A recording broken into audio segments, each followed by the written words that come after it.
Hallo almal. Is julle reg vir 'n avontuur? Vandag reis ons terug in tyd, diep die verlede in, na die hart van die Limpopo-vallei. Hier gaan ons die geboorte van Suid-Afrika se heel eerste koninkryk aanskou. En glo my, hierdie is nie sommer net 'n geskiedenisles nie. Dis 'n epiese verhaal van mag, van rykdom en van verandering wat alles sou kom definieer. Goed, so hier is ons plan van aksie vir vandag. Ons begin in 'n vallei wat besig was om te verander. Dan ontmoet ons die eerste handelaars by Schroeda. Ons kyk hoe dinge begin skeefloop met verdeeldheid by K2 en dan sien ons die opkoms van die magtige Mapungubwe. En daai laaste deel, dis julle geheime wapen vir die eksamen. Goed, kom ons spring weg. So, waar begin alles? Wel, ons storie begin iewers tussen die jare 900 en 1300 na Christus, reg in die vrugbare Limpopo-vallei. Nou, hierdie was nie net 'n plek op 'n kaart nie, dit was 'n tyd van ongelooflike transformasie. 'n Tyd waar die reëls van hoe mense saamleef vir altyd sou verander. En dit het alles begin met een baie belangrike konsep. Hiërargies. Dis 'n groot woord, ek weet, maar as jy hierdie een woord verstaan, verstaan jy die hele storie van Mapungubwe. Dink daaraan soos 'n piramide. Heel bo is daar 'n paar mense met baie mag en heel onder is daar baie mense met min mag.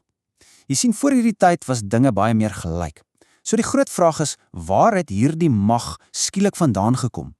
Ja, mag was iets wat jy kon sien en aanraak. Dit was in die beeste wat jy besit het, die grond wat jy bewerk het.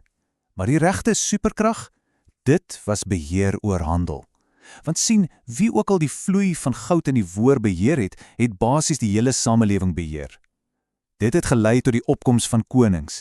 En om seker te maak daai mag bly in die familie, is dit oorgedra van pa na oudste seun, alles gerigsteen deur die geloof dat hierdie reg om te heers direk van die gode afkom. Reg so, kom ons gaan kuier by ons eerste groot nedersetting. Hier ontmoet ons die Jesu-mense by 'n plek met die naam Schroeda. Onthou hulle, want hulle was die pioniers, hulle was die eerste groot handelaars van die vallei. So, vanaf ongeveer die jaar 900 het hierdie boere wat oorspronklik van Zimbabwe afgekom het, hulle tuis gemaak by Schroeda. Hulle was baie goeie veewagters en graanboere, maar hulle het ook agtergekom dat die olifante in die area 'n ongelooflike waardevolle hulpbron gehad het: ivoor. En kyk hoe slim was hulle. Die handel was eintlik doeteenvoudig, maar ongelooflik kragtig. Die Zuzu-mense het gegee wat hulle gehad het, ivoor en goud, en in ruil het hulle eksotiese goedere gekry van handelaars wat van oor die see gekom het. Goed soos kleurvolle glaskrale en lap. Dit was die ware begin van internasionale handel in Suider-Afrika. En hier is die een ding wat julle absoluut van Schroeda moet onthou. Dit was 'n samelewing wat gebou was op die idee van deel. Die rykdom wat uit die handel gekom het nie net na die leiers toe gegaan nie. Nee, dit is versprei. Almal het voordeel getrek. Onthou daai woord, deel. Want glo my, dinge is op die punt om dramaties te verander. En hier, mense, is waar die storie 'n skerp draai vat. Rondom die jaar 1020 kom 'n splinternuwe groep, die Kalundu-volk, in die area aan. En hulle stig 'n nuwe hoofstad, K2. En met hulle koms verander die reëls van rykdom en mag heeltemal. En hier sien ons die groot verskil. By Schroeda is rykdom gedeel, maar by K2 glad nie. Daar het die leiers die rykdom vir hulle self begin hou.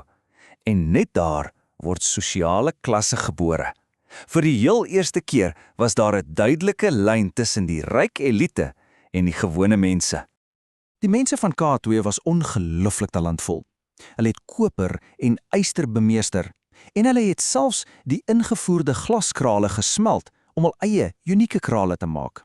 Maar, en hier's die groot maar, die leiers het beheer oorgeneem van al daardie waardevolle ingevoerde goedere. Die mooiste krale, die beste lap, dis nou net vir hulle gereserveer. So, wat gebeur as jy soveel mag en rykdom op een plek bymekaar maak?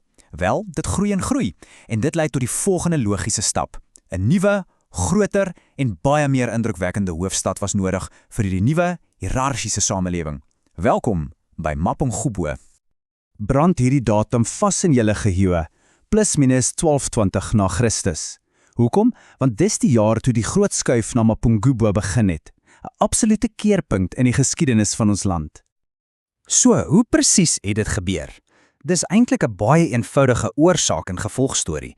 Dink daaraan in 3 stappe. Stap 1, die leiers by K2 word skatryk en supermagtig deur handel. Stap 2, Hierdie sukses lok soveel mense dat K2 letterlik uit sy nate bars. En die onvermydelike stap 3, hulle moes 'n nuwe, groter hoofstad stig, Mapungubwe. En daar het julle dit. Dis die klimaks van ons hele verhaal. Na 300 jaar van verandering, van 'n samelewing wat gedeel het na een wat verdeel was, word Mapungubwe die hoofstad van die heel eerste koninkryk binne die grense van wat ons vandag Suid-Afrika noem. Reg, die epiese storie is vertel, maar kom ons fokus nou op die belangrikste deel vir julle. Wat moet jy onthou vir daai toets? Sien hierdie as die absolute kernfeite, jou sleutels tot sukses. So luister nou baie mooi. Kom ons breek dit af. 5 goed. Dis al. Nommer 1, hiërargie. Die samelewing het verdeel in leiers en volgelinge. Nommer 2, rykdom. Waar die mag vandaan gekom? Uit die handel in goud en ivoor. Nommer 3, Shroda. Wat was die reël daar? Rykdom is gedeel. Nommer 4, K2. Wat was die reël daar? Rykdom is gehou deur die leiers. En nommer 5, Mapungubwe. Hoekom is dit gestig? Want K2 het eenvoudig te klein geword. Sien, so eenvoudig soos dit. En ek gaan julle met hierdie een laaste vraag los om bietjie oor te dink. Die storie van Mapungubwe is nie net iets wat lank gelede gebeur het nie. Dit wys vir ons 'n waarheid wat vandag nog net so geldig is. Die manier hoe 'n samelewing rykdom en handel hanteer, vorm absoluut alles, van wie die mag het tot hoe doodgewone mense met mekaar saamleef. Dink 'n bietjie daaroor.